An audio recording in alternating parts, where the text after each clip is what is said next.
ओम शांति। स्वयं भगवान आए हैं हमें कर्मातीत बनाने, हमें संपूर्ण बनाने।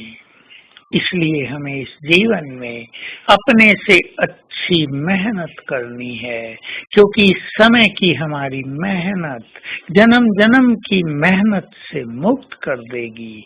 ये मेहनत वैसी मेहनत नहीं, ये मेहनत केवल साधनाओं की मेहनत है। ये मेहनत मन बुद्धि को एकाग्र करने की मेहनत है। ये मेहनत थोड़ा सा समय निकालकर योग अभ्यास करने की मेहनत है।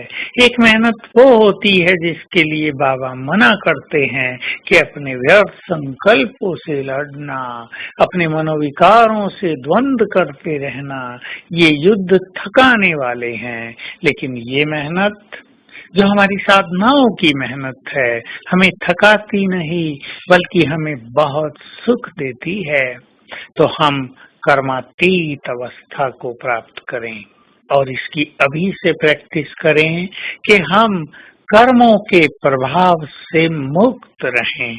अर्थात कर्म तो हम करते हैं, लेकिन उसका जो इफेक्ट होता है, जिसको बाबा कर्म कॉन्शियसनेस कहते हैं, उससे जरा बाहर चलें। कर्म में जीवन हो जाए, ऐसा ना हो। और फिर कर्म का जो परिणाम हमें मिलता है, उसके भी इफेक्ट से हम परे हो जाएं। कर्मों का इफेक्ट मनुष्य के ऊपर बहुत आता है। कर्मों में सफलता मिली तो हम बहुत प्रसन्न, न मिली तो हम उदास, हमें विजय हुई तो हम हर्ष के मारे फूले नहीं समाते, और हार हो गई तो हम निराशा के अंधकार में डूब जाते हैं। लाभ हो गया तो वाह वाह बाबा, और हानि हो गई तो बाबा आपने ये क्या कर दिया। ऐसा नहीं, हम दोनों को स्वीकार करें और दोनों को प्रभु अर्पण कर दिया करें। तो हमें खूब प्रैक्टिस करनी है योग युक्त होकर विकर्मों को नष्ट करने की, क्योंकि कर्मातीत अवस्था विकर्मातीत अवस्था भी है। जब हम विकर्मों से परे उठ जाते हैं, जब हम कोई विकर्म भी नहीं करते और पास्ट के विकर्मों को दग्ध भी कर देते हैं। इसलिए बहुत अच्छी मेहनत करनी है योग युक्त रहने की, ताकि जन्म जन्म के हमारे विकर्म नष्ट हो जाएं। यूं ही तो हम कर्मातीत नहीं हो जाएंगे। कर्मों का बोझ, विकर्मों का बोझ बहुत ज्यादा है हर आत्मा पर। उसी के कारण जीवन में अनेक समस्याएं आती हैं, पीड़ाएं होती हैं, संबंधों में विष घुल जाता है। ये सब उसी के कारण हो रहा है। जितना जितना हम योग अभ्यास करेंगे, हमारे ये भी कर्म नष्ट होते जाएंगे, लाइन क्लियर होती जाएगी। हमें ऐसा लगेगा सिर भी हमारा हल्का हो गया, उस पर होने वाला बोझ, उस पे उभरने वाली टेंशन बहुत समाप्त हो गई, हल्की हो गई। साथ साथ हम ये भी ध्यान देंगे कि हमसे कोई विकर्म न हो। विकर्म बड़े सूक्ष्म हैं।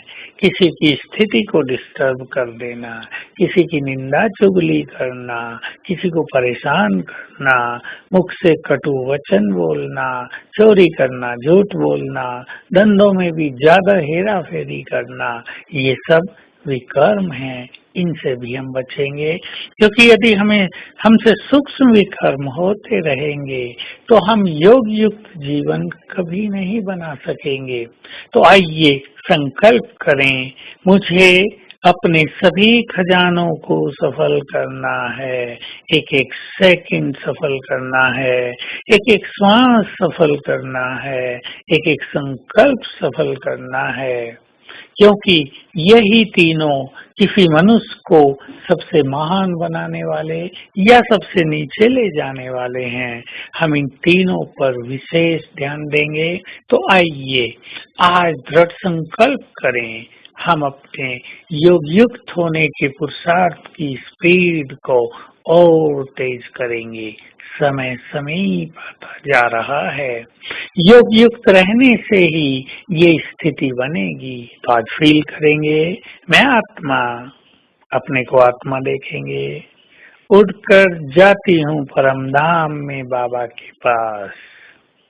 बाबा को टच करती हूँ, फिर वापिस नीचे अपने देह में प्रवेश कर लेती हूँ। फिर परम धाम जाती हूँ, बाबा को टच करती हूँ और फिर वापिस आती हूँ, देह में प्रवेश कर लेती हूँ। ओम शांति।